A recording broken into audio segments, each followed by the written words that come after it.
there, my name is Jessica Hadaway, and I'm going to be going over the UDL plan that I created after observing a first grade classroom where I was a substitute teacher. So this is an activity that the teacher wrote out and then I implemented for the students.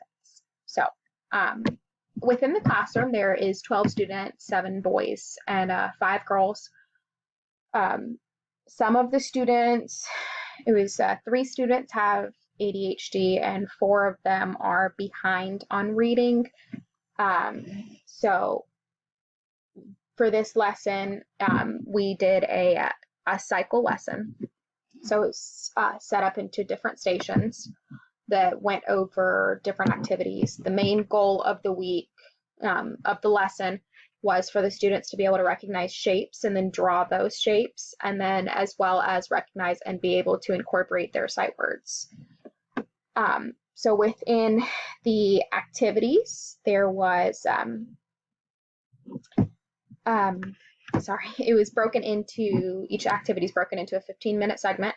There was 15 minutes for teacher time, where these students were each given a whiteboard. They would list as a group all of the shapes that they could remember. We were mostly going over shapes with sides, and so pentagon, hexagon, rectangle, shapes like that.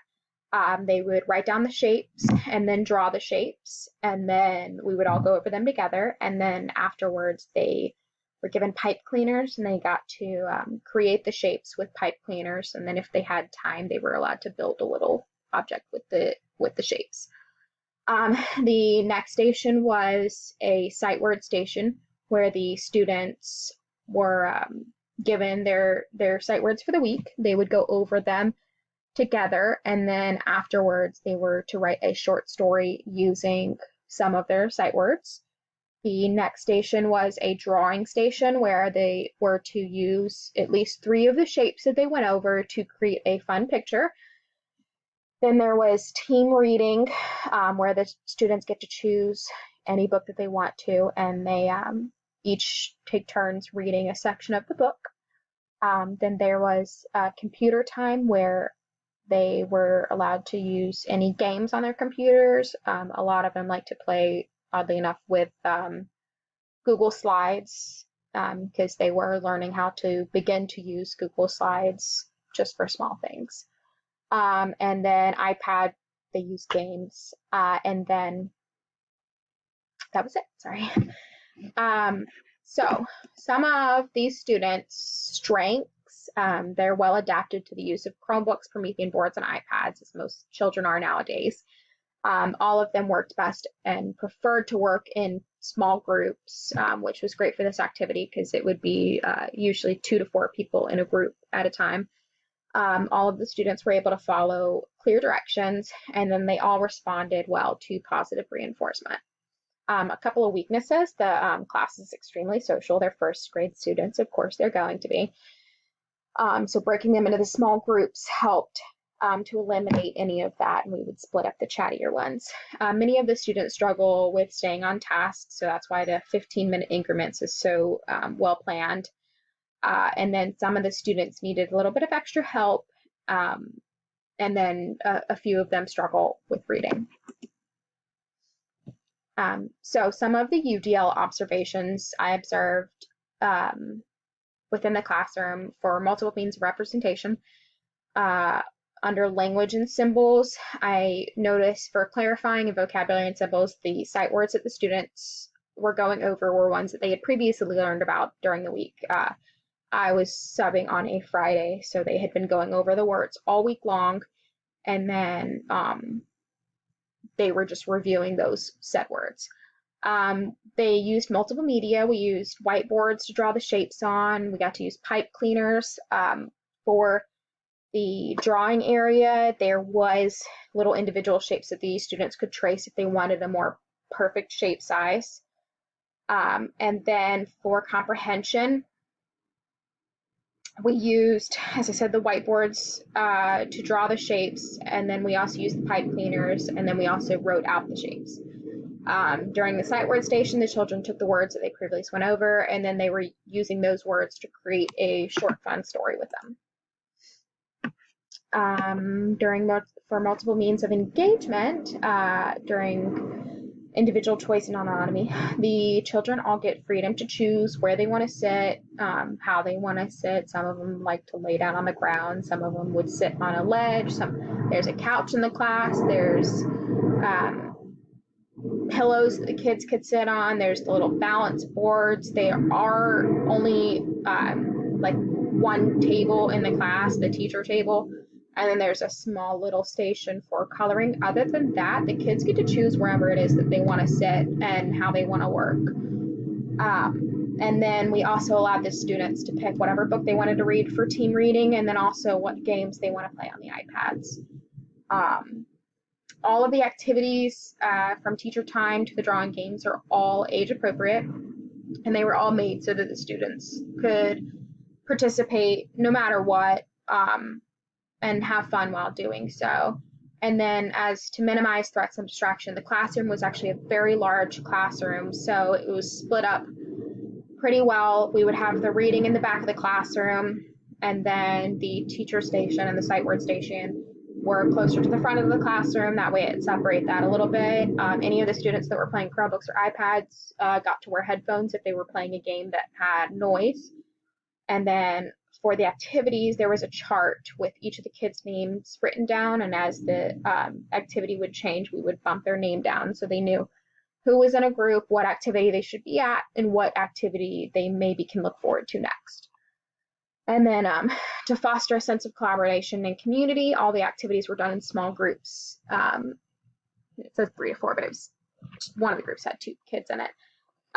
Just because it allows a little bit of interaction, but it also minimizes the amount of distractions that sometimes a big classroom can lead to. For multiple means of action and expression, we used multiple media. We used pipe cleaners, whiteboard, computers for all the different activities. And then for executive functions, enhancing capacity for monitoring progress, a lot of the games on the iPads and the Chromebook track progress after each level. And then you can kind of see how well you're doing. It's like winning levels, different levels. Some additional UDL strategies that I think could have been implemented for the different activities. For a lot of the students, they all learn at different paces. So I think that the writing assignment, it could have been changed a little bit. Maybe for those who are more advanced, give them a different like theory, maybe give them a specific type of story or poem that they need to write. And then those who maybe struggle a little bit more could even do like groups, so they all get to write one story together. I also think that maybe having another teacher in the classroom to monitor maybe the drawing area or the sight word area to help kind of go over, to be able to respond right away whether the sentence that they were going over was appropriate or not. And then just to make sure that they're getting it done properly. For self-regulation, I think that when it comes to the sight word activity, maybe they could have a chart or some way to automatically monitor that they're doing it properly, and then also as they're writing the sentences, that they're writing sentences that actually make sense.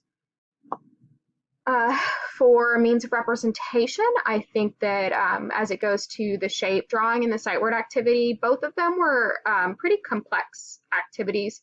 I think that they should have been broken up into 2 separate days. I think that the drawing activity needed to be monitored by a student or by a teacher, and then so did the sight word activity. So I think that should have been the main activity of 2 different sessions. Because the writing activity, some of the students asked a lot of questions about what was a proper sentence, so that would have helped.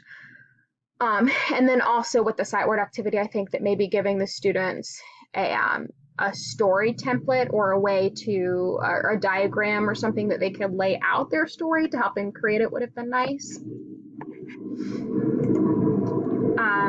And then for, lastly, for means of action and expression, goes back to the sight word activity. That was the one that I found that the students struggled with the most just because they needed a little more direction.